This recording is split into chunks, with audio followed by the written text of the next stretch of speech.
It's Ricky Mushful Times here once again, and also Sean from Mushful Times. Excellent, and yet again we find ourselves in the Ivory Blacks for Dead of Winterfest. It's been one hell of a day, and we have, who do we have actually, who's here?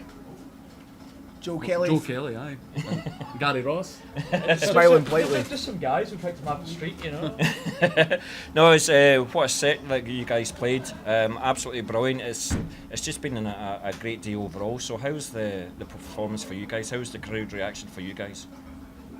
I could only see the first three rows. The first three rows like they were enjoying it a bit. I stepped over at the monitors just to see what was going on, and it looked pretty. It was going off. So yeah, I was like getting right into it, you know. Yeah. I mean, the worry was, 8 o'clock playing in Scotland when bands have been on since 1:20 in the afternoon. We're like, oh god, is anyone going to be alive by that point? Absolutely. But yeah, no, everyone went for it, and Maybe caught them in the sweet spot of being drunk but not falling asleep and up early and sick.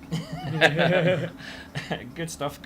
I mean, I've been on that stage as well, but you can't see anything because of the lights and things, but I can tell you had a very, very good response here, so well played to you guys. But I noticed that you didn't play any new songs. So you released Conscripted Morality in April 22, I think? Yep. So 23, sorry. What have you guys been up to since then?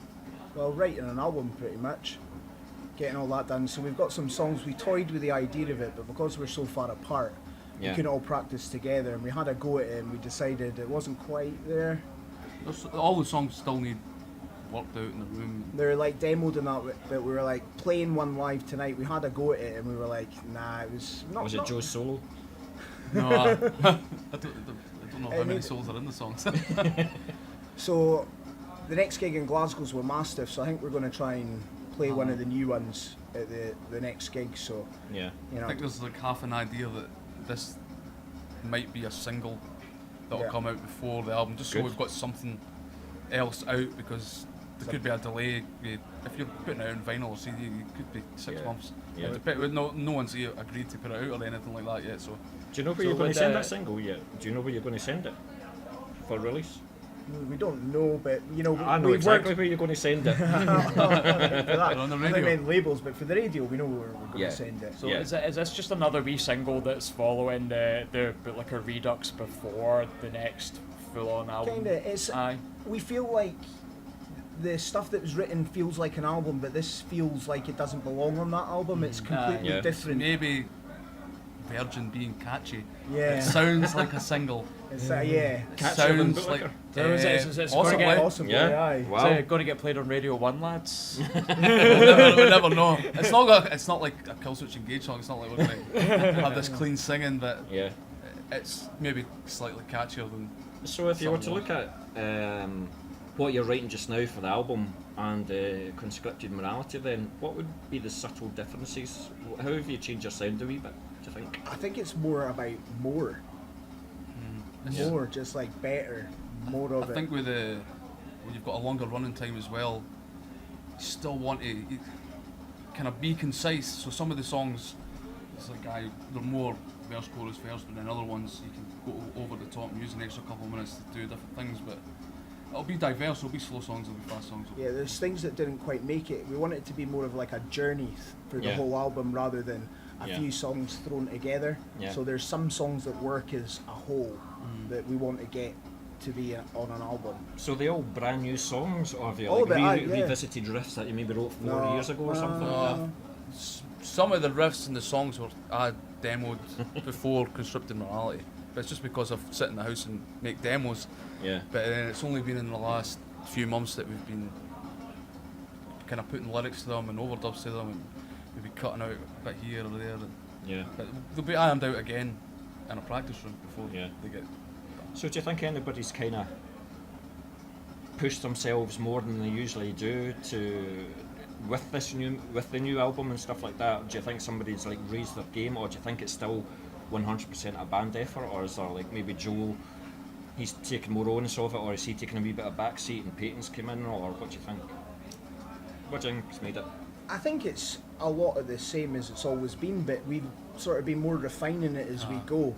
So there's stuff that you know, we don't need to iron out as much anymore. There's stuff that would probably get rejected straight away because we're all comfortable enough now to go, you know what, that's not happening, or that's a good one, let's spend more time. And obviously we've now got, you know, the new drummer as well, so he's got his own ideas and playing off of that and seeing how that fits into the songwriting. So. And with his musical background, does that mean that's going to be more blast beats in Penny Coffin? I think every single release will be getting more and more blast beats. I think this one's going to be exactly the same. There'll still be slow stuff on it, but he's not scared to not blast beat. And he's not like, I need to blast beat all the time, blah blah blah. He plays for the song. Yeah. You know what I mean? So if it needs it, he's like, I've got it. Yeah. But it doesn't. It's not forced. It's so. Yeah. the thing with the songs for me is I want more vocals. Not necessarily big choruses, but you know how like the Ramones have got, like, they'll repeat the same phrase like Blitzkrieg Bop a million times in a song. Well, I'm not saying we'll do it exactly like that, but just fucking some phrase that kind of comes back and repeats and is used as a hook. I think it's like not in every other song we've got haven't done that, but like made that kind of conscious effort to be like, no, we need the vocals like to have that. A super catchy chorus at some point. But even like some industrial vibes with it, although it's not an industrial thing, where it's like almost hypnotic.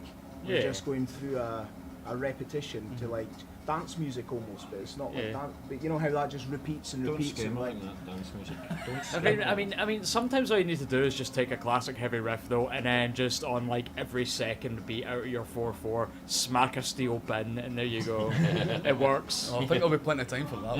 The other thing is, or shake your cutlery drawer, and it sounds surprisingly apocalyptic. It's the fear of doing the easy thing as well. It's like, is this, you know, because is this as or whatever, because it's like an easy thing if you like, but you know, I like it, I'm pushing for it, and then Joe and Daniel are a bit like, oh, is it? I like it.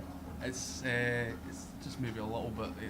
It's not. I wouldn't say it's a departure. It still sounds like the same band, but in terms of like, you're actually, there's concentrated hooks in it. I'm building this up quite a lot now, actually.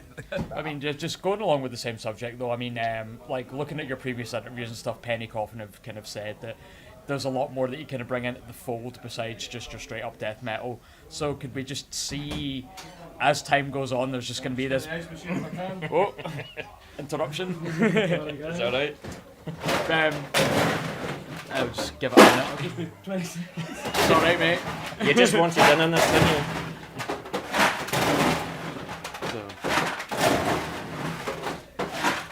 So, Penny Coffin featuring the Ice Guy.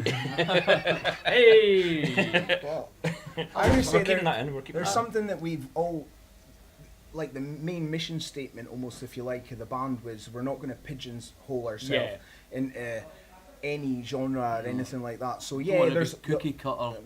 Old school. I'm not going to slag any bands, but there's loads and loads of old school death metal bands now, and there's loads of great ones. Loads of them are amazing, but there's some kind of just like things that I see is like, that it could become stale. So, eventually people will be like that. I've heard that. You're just feeling like, I could listen to that, or I could just put on Cause of Death. And our music tastes are so eclectic and varied that we want to get anything goes, and it's like the main thing for Penny Coffin is when we all hear something, we all know if it is or isn't as. You know what I mean? Aye. Now, the last question for you is, we've got the two guitarists of Penny Coffin singing. So when are you going to start bringing some vocals to the table? I think that's Is that going to go get a third mic? Is that going to be Penny Coffin's clean vocals era when you come in? The voice of an angel? No.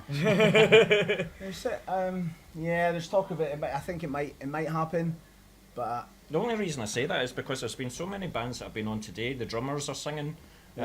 Cremulation and I was a guitar player before I was in this band, and I wasn't really a bass player at all, but I was gifted a bass by my sister's man. I used to be in a band with him years ago, so that they contacted another band of mine looking for a bass player, but they weren't really interested because they weren't into that kind of music, and I listened to it and it was like, fucking like that. I was like, oh, that's amazing. Fuck it, I'm going to learn how to play the bass. I'm going to buy bass gear. Fuck it, I'm being in this band. So it's been quite a transition for me figuring out not be a guitar player that plays bass, to actually be a supporting member as a bass player. And I can sort of sing and do stuff. If I was playing guitar, I could probably sing easy, but the bass, it's weird, it's different. So I think it's going to happen. Right, cool. He's pushing for There'll it. be, I think there's certain times when you need maybe a third vocal, especially when I'm talking about getting hooks What or big kind of gang harmonies, vocal massive style and and- stuff Yeah. like that. No, I look forward to seeing that. So you've got Mastiff. Do you have Yeah. any other gigs in the pipeline, or are you going to? Is to Mastiff going to be the last Going one? to and London then, in May, London in playing May. Acropolis, this festival that Michael puts on is in Vacuous. Yeah. oh, what a band that is as well. Hyperdontia. Hyperdontia and Snet are playing. Yeah. That's what We've got other offers that have not totally I mean, we've got confirmed yet, but kids Yeah. and lives and stuff, so it's hard for us to like all get together to do it. So unfortunately, we turn down more gigs than we play, but it's the way we'll of still life. play a good Yeah. handful. Good Hopefully handful. we'll be able to get down and play England and that again. Good. On the